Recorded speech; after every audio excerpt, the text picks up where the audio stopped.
So you're looking to move to Warner Robins, Georgia, or maybe the surrounding area? Well, you need to know these 8 facts or you could be making the worst decision of your entire life.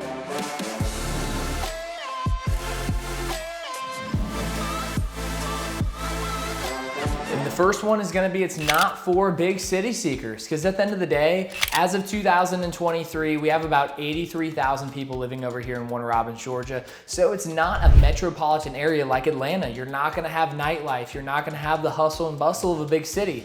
Me personally, that's why I live right outside of Warner Robins, because I still get the amenities that I like, but I don't have to worry about all the traffic and all the crazy stuff that goes on at all hours of the night. I'm in bed and I wake up early, so it's perfect for me. But if you really want the city, you can go up to Macon. You just have to travel up I-75 or just hop up I-75 and go the hour and a half it does take to get to Atlanta. So it might be able to be a nice day trip, especially if you're in with the Atlanta Braves right now. Playoff season's going on. Check them out. Number 2, I have to say, a passion for community. Because here's the deal. Warner Robins Air Force Base, the largest industrial complex here in the state of Georgia, is in Warner Robins. So when it comes down to it, a lot of military members were working on base, retired, and stayed here. We have over 30% of the population being veterans, which is crazy. So there is a strong sense of community. So if there's community events, or maybe there's something like community service or different festivals that happen in the Warner Robins area, you should be involved. And I know some people don't like doing that. And that's what I brought up my first point for. But if you do want to move to a city that you can feel warm and welcome and actually go out and do stuff, Warner Robins is a great place to be able to have that great community spirit.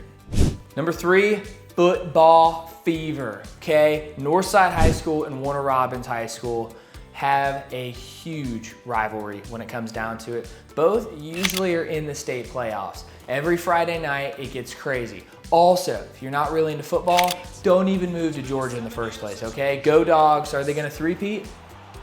I really hope they three-peat by the time you're watching this video. Playoffs might already be over, but at the end of the day, go Dogs. Football is an awesome place over here in Warner Robins. So if you do want a night out on the field, great stadiums in the local area with over 33 schools. There are over 33 schools in Warner Robins. So when it comes to the high schools, there's awesome stadiums and awesome places to have a great time on Friday nights. Next on the list, military pride. Like I was saying, Warner Robins has over 30% of the population being veterans. I'm one of those 30%. Love the area. Reason being is the community that's here. I'm telling you what, the Vector Center, there are so many great opportunities for veterans to be able to find employment, help with the VA, taking classes, all that kind of stuff over at the Vector Center, not to include Warner Robins Air Force Base, okay? With that being said, yes, there are active duty reserve and there are National Guard when it comes to the military base. But what a lot of people fail to realize is usajobs.gov, there are so many government jobs with awesome benefits over on the base, and they're always hiring.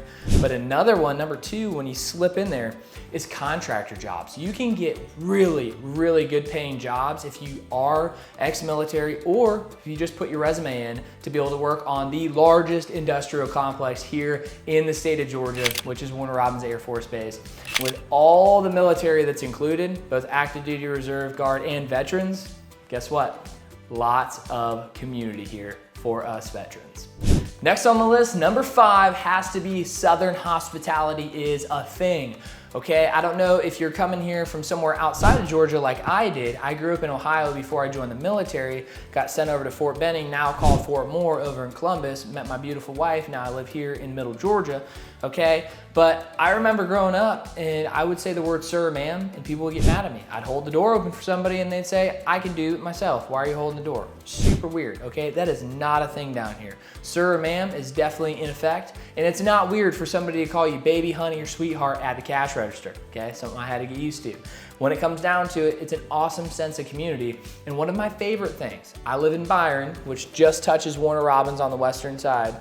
My neighborhood, I can go and knock on any of my neighbors' doors. We have dinner with one another. It's an awesome sense of community. And it's my favorite part about living here in Middle Georgia are the people. Next on the list, number 6, seasonal weather. Okay, it's kind of weird. We live inland in the middle of Georgia, so you really don't have to worry about hurricanes. You don't really have to worry about bad weather. Yes, sometimes they come up through Florida, but at the end of the day, it's really not that big of a deal. They usually die out before they get here. Now there are tornadoes and some severe weather that can happen, but again, with the 7, almost 8 years that I've been here, never experienced it. It always goes east. Knock on wood, usually goes east, okay? When it comes down to it, there are rainstorms, there are stuff like that. And yes, there are hot, muggy summers. You should expect that living in Georgia. Now, okay, middle Georgia, I like middle Georgia. Southern Georgia, okay, it is beautiful. I would never live there. Because at the end of the day, if I'm gonna be in hot and muggy, as bad as it is when you get on I-75 and drive south on the way down to Florida, it's too hot, it's too muggy for me. But here in middle Georgia, it's that perfect sense of temperature and humidity that you don't have to be living at the beach. Yes, it's not as hot and humid as if you did live at the beach, but if you do travel to some southern regions in Georgia, you may be running into that, so be careful. This channel is called Living in Middle Georgia. I'm gonna stick with what I know. So when it comes down to it, in the winter times, yes, it can get cold. Just like early this spring, we had a frost, killed like 95% of the peaches out. You never know when it can get super cold, but at the end of the day, only time it's actually snowed here in the state of Georgia was when I was on my first deployment like 6, almost 7 years ago. Hasn't snowed since. And yes, if you're not from here, be careful if it ever snows, because nobody knows how to drive in the snow. I remember growing up in Ohio, pulling my e-brake, driving around everywhere in the snow because it was fun. Down here, all the roads shut down and nobody knows what to do. That's a complete side note.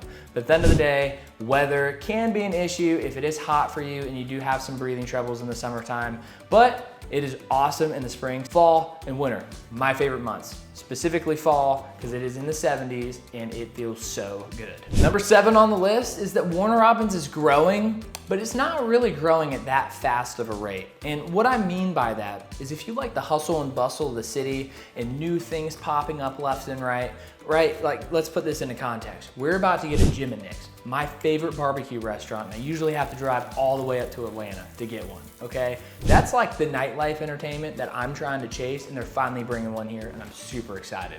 Okay, so that being in context, the population growth isn't growing fast enough for it to turn into a major city.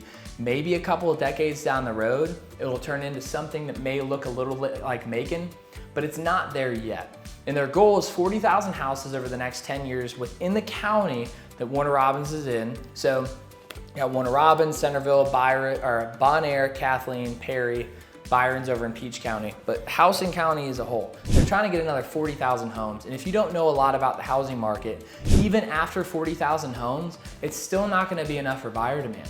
So yes, the city's growing. It's not growing like a big city. So if you are looking for those amenities, Warner Robins might not be the place for you. But if you're looking for a place that you can work, have enough amenities that is family friendly, right? Check out Rigby's. If you don't know what Rigby's is, I'll throw it in the description below. Awesome place to be able to take the kids, a lot of fun. Water park, skee ball, you got go-karts, you got putt-putt, you have laser tag. It's so much fun for the family. But that's essentially the type of community and type of amenities that you're gonna have here. So don't expect to move here and then all of a sudden it blows up like a major city and you have all of these things. You still are gonna have to drive up to Macon, you still are gonna have to drive up to Atlanta if you want stuff like that. Last but not least, number 8, a culinary trip to the South. Yes, chicken and briskets. You got grits and eggs, you got, oh man, I'm thinking the last time that I went to Yoder's in Montezuma, my favorite restaurant, by the way. If you haven't been to Yoder's, you have to go to Yoder's. It's like a 30-minute drive from Warner Robins. Head down on I-75, get off on the Montezuma exit, bank right, and just keep on going in the middle of nowhere, past all the cattle farms, past all the goat farms, the chickens, and you're gonna find this buffet-style restaurant, and it's on a farm, and it is so delicious. The sausage and sauerkraut is my favorite. I know that's not Southern food, but they have Southern food there with sweet tea, and I can't get it off my mind. Can't believe I'm just bringing this up during a YouTube video, but it is so good, okay? That or the Swanson House in Perry. The Swanson House in Perry is true Southern culinary at its finest. It's an old house. Inside, they actually gutted everything out, turned it into all dining areas, and you can sit down and have delicious Southern cuisine in downtown Perry. It is absolutely amazing.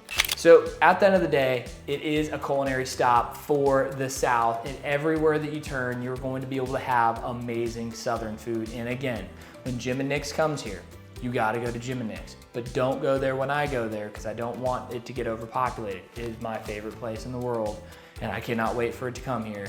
And I pray that I do not go there 3, 4, 5 times a week and burn it out, because it is that good. But hey, thank you so much for staying to the end of the video. If you're looking to buy, sell, invest, or relocate here in the Middle Georgia area, please, my contact information is in the description below. I'd love to be able to help you and your family move. And here are a quick few things. If you're selling a home, I have a marketing plan that will be able to get your home in front of thousands of more people. But if you're watching this video and you're buying a home, please, I want to make sure that you're comfortable and confident through the entire process. So I'd love to be able to get on a Zoom call with you. My Calendly link is going to be in the description below. Book a call with me. I'll go over things like what the market's doing, down payment, and everything in between to make sure that you get an amazing deal.